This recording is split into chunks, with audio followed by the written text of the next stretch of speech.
L'endorphine, la dopamine, l'adrénaline. Lorsqu'on fait du sport, on sécrète des hormones.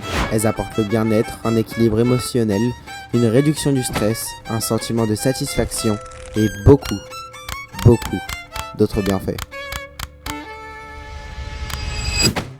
Les endorphines sont des neurotransmetteurs produits naturellement par le cerveau.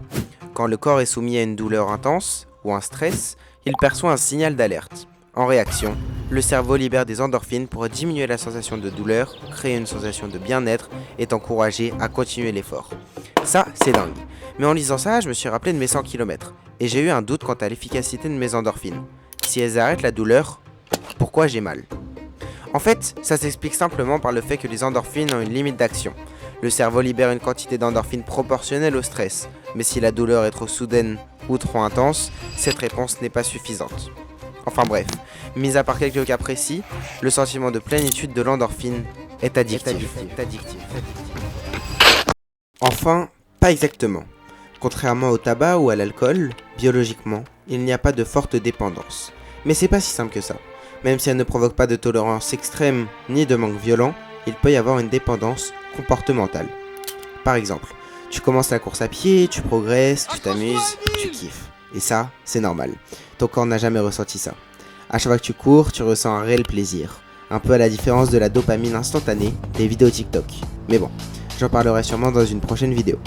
Bref, tu cours de plus en plus, mais bizarrement, tu ressens de moins en moins ce sentiment parce que maintenant, ton cerveau s'est habitué et tu as besoin de plus. Dans mon cas, j'ai commencé par courir 5 km, puis 10, puis un semi, et ensuite un marathon. J'aime tellement ce sentiment d'apaisement pendant et après l'effort. Mais après, il est là le problème, c'est la course à toujours plus. À viser trop haut, trop vite, on veut atteindre le ciel, mais on se brûle les ailes. J'ai couru 100 km et je me suis blessé. Bon, mis à part ça, on est quand même légitime de se demander pourquoi. Pourquoi on ne le fait pas ? J'ai tellement pas envie d'y aller. Pourquoi on a la flemme ? En fait, physiologiquement, le cerveau cherche l'économie d'énergie. Et aujourd'hui, avec tous les plaisirs instantanés, c'est tellement plus simple de rester posé que de se bouger.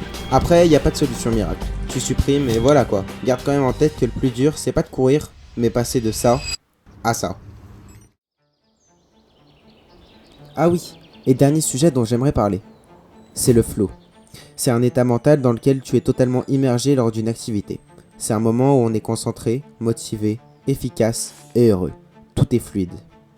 Pendant une activité physique, c'est le moment où la douleur s'efface et le plaisir monte. Et si la douleur s'efface, c'est grâce aux fameuses endorphines. Bon voilà, c'est déjà la fin de la vidéo. Merci d'avoir regardé jusqu'à la fin. J'espère que vous avez mieux compris comment fonctionnent les endorphines. J'ai essayé de faire un truc plutôt propre. D'ailleurs, j'ai mis toutes les sources en description. Et si ça vous a plu, abonnez-vous. À bientôt.